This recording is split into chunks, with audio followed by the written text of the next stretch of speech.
Saya Samsudin Alimsyah, mari kita bicarakan demokrasi.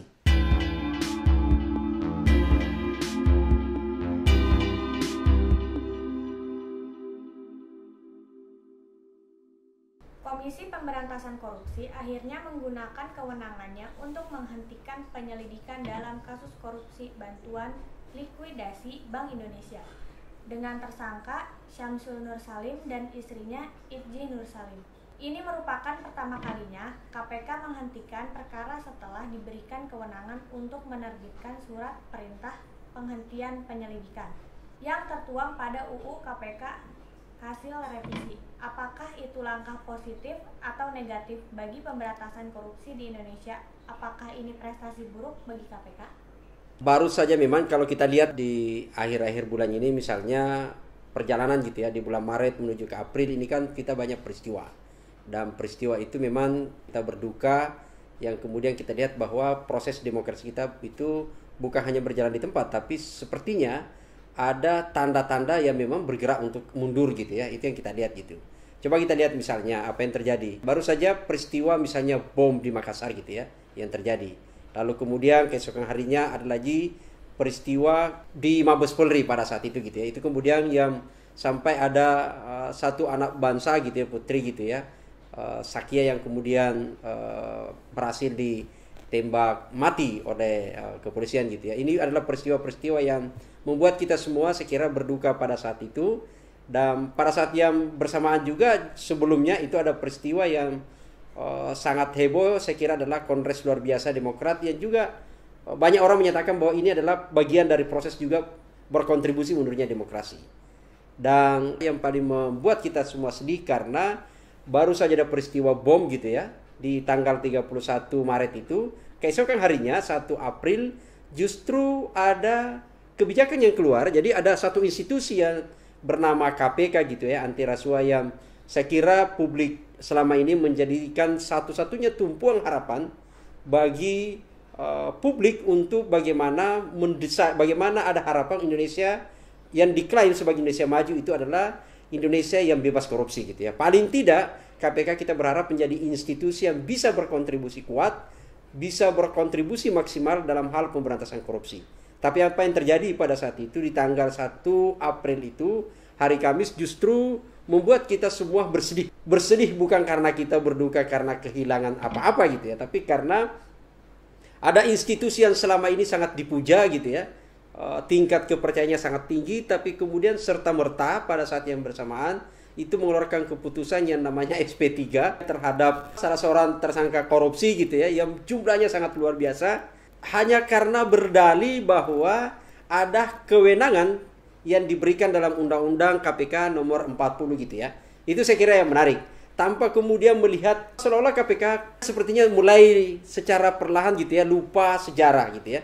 Lupa sejarah dari pembentukan KPK sejak tahun 2003. Dan ini adalah memang betul tadi. Jadi bukan hanya pertama kali di saat kewenangan diberikan, tapi kemudian memang ini adalah saya kira harus diakui bahwa kebijakan yang paling buruk di era KPK gitu ya. Itu yang terjadi. Kita memang semua menjadi agak sedih gitu ya kemudian melihat peristiwa di hari Kamis itu, karena seolah-olah apa yang terjadi itu mempertontonkan bagi kita KPK mulai agak bergeser untuk tidak menyatakan sudah lupa dengan sejarahnya gitu ya. KPK ini kan sebenarnya adalah bagian dari anak reformasi, produk reformasi gitu. Yang juga sebenarnya kalau mau ditarik ke dalam gitu ya, kasus BLBI adalah bagian dari yang sebenarnya diperjuangkan oleh gerakan reformasi untuk diusut. Ketahuilah bahwa kalau teman-teman, kalau publik tahu bahwa BLBI ini kan sebenarnya adalah skema pinjaman pemerintah yang pada saat itu diberikan melalui BI gitu ya, Bank Indonesia, kepada lembaga perbankan yang di saat itu dinyatakan mengalami kesulitan untuk likuiditas gitu ya. Itu pada saat itu krisis, kalau masih ingat krisis tahun 98. Ini efek krisis 98 gitu ya.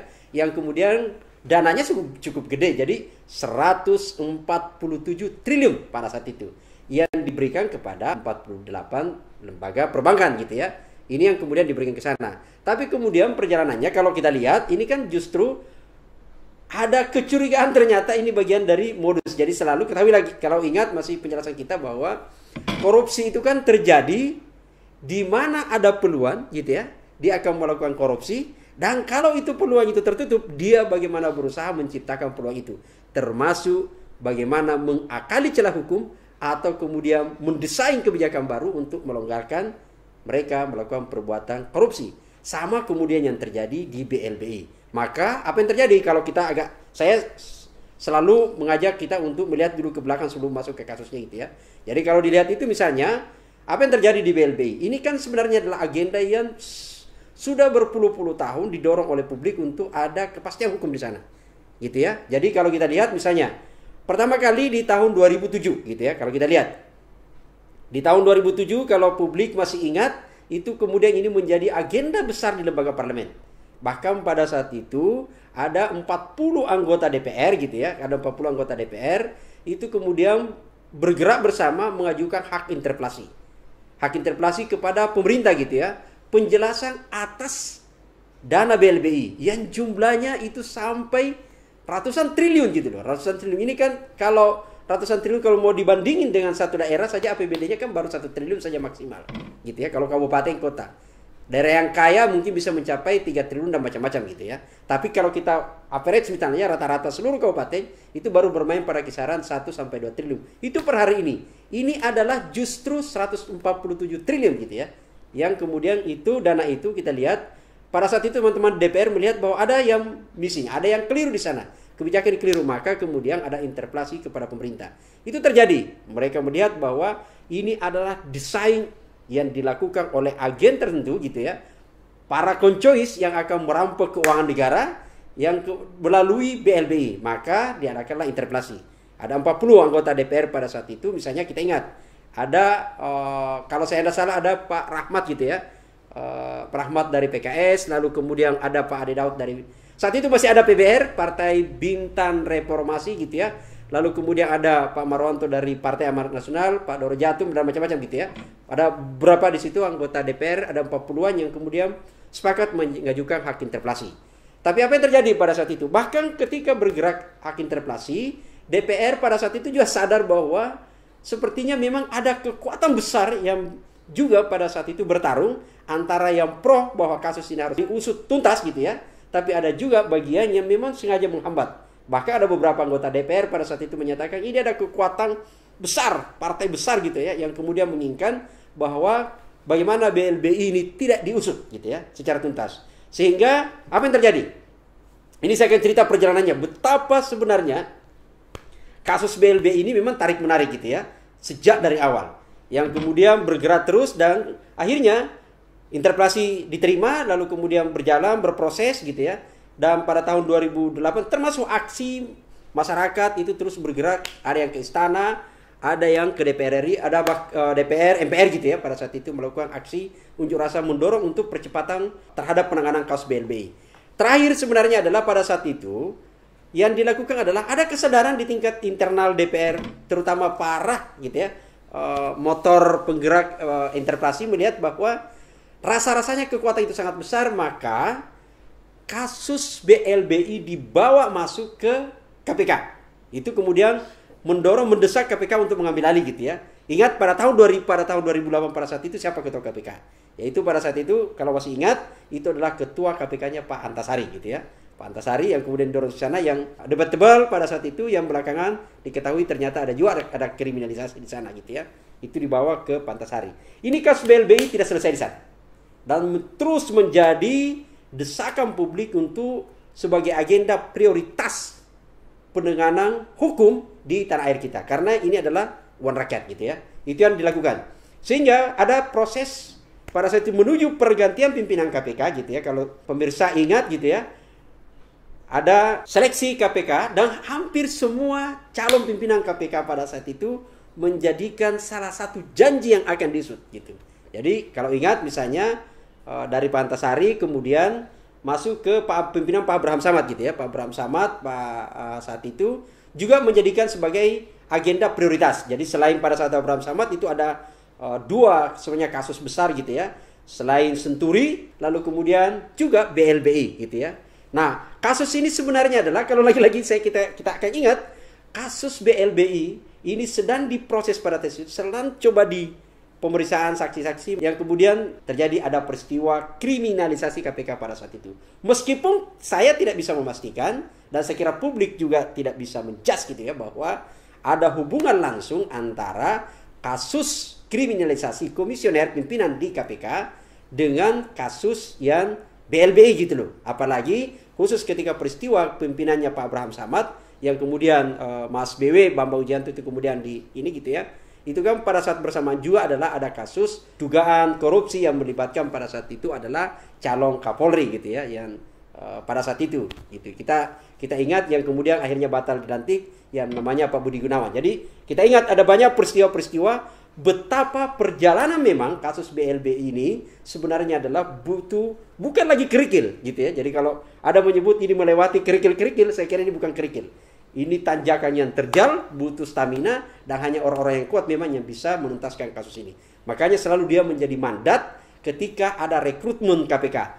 Pasca Pak Abraham Samad kemudian ada rekrutmen KPK, lalu terpilihlah Pak Agus Raharjo sebagai pimpinan KPK pada saat itu. Bersama para pimpinan KPK yang lain, yang kemudian di tahun 2017 keluar hasil audit BPK gitu ya. Audit BPK yang menyatakan bahwa ada temuan dugaan kerugian negara karena perbuatan korupsi gitu ya, yaitu adalah nilainya sampai 4,5 triliun yang khusus melibatkan pada saat itu diduga adalah yang di SP3-kan hari ini, yaitu adalah Samsul Nur Salim gitu ya. Itu saya kira bersama istrinya gitu sebagai pemegang saham di Bandagan gitu ya. Ini yang saya kira kita lihat. Nah, apa yang terjadi pada saat itu perjalanannya?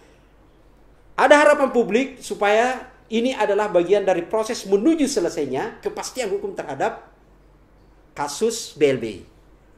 Tapi yang terjadi adalah justru terjadi pergantian hari ini, pergantian pimpinan KPK, yang justru yang terjadi hari ini adalah dengan berdalih bahwa ada mandat yang diberikan pada Undang-Undang KPK gitu ya, maka komisioner pimpinan yang dibawa kendali Pak Firly hari ini justru menerbitkan SP3.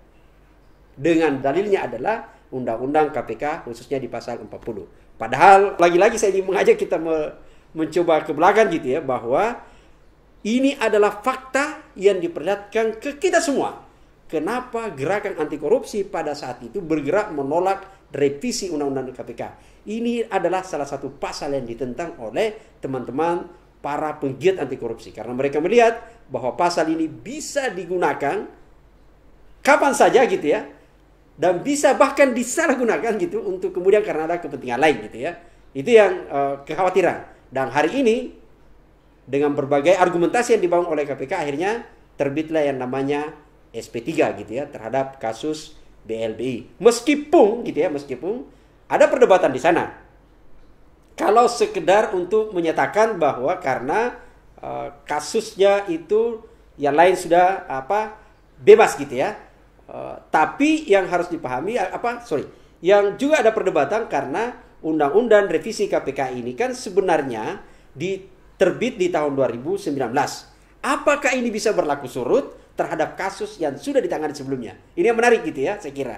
Nah, terlepas dari itu juga memang adalah perdebatan-perdebatan lain yang sebenarnya adalah sejatinya teman-teman di KPK sebelum menerbitkan harus ada kajian yang lebih kuat gitu ya. Tidak terburu-buru seolah-olah ada motif lain sampai kemudian menerbitkan SP3 seolah-olah begitu sangat mendadak gitu ya. Itu yang harus saya kira kita lihat dalam kasus ini, kasus SP3 ini. Tapi poin penting adalah KPK ini adalah institusi lembaga yang dibentuk oleh negara yang semangatnya karena saat itu kita lihat bahwa institusi penegakan hukum yang ada pada saat itu tidak mampu menjawab, tidak mampu merespon aspirasi publik terhadap penanganan kasus-kasus korupsi yang besar. Maka harapan kita adalah itu melalui KPK.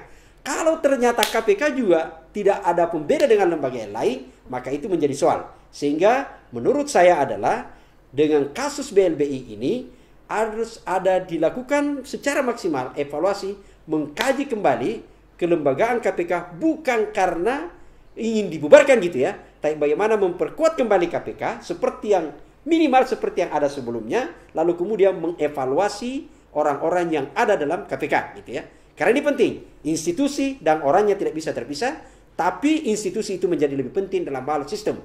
Dan tentu saya kira adalah teman-teman di Komisi 3 ini adalah bukti bahwa aspirasi untuk merevisi kembali Undang-Undang KPK, mengembalikan kepada mandat yang sebelumnya, itu menjadi penting dimasukkan sebagai agenda yang serius ke depan. Kalau memang teman-teman di DPR adalah yang peduli pada pemberantasan korupsi, kecuali kalau bagian dari desain yang memang mematikan lembaga pemberantasan korupsi supaya kemudian negara ini habis dikuasai oleh para koruptor.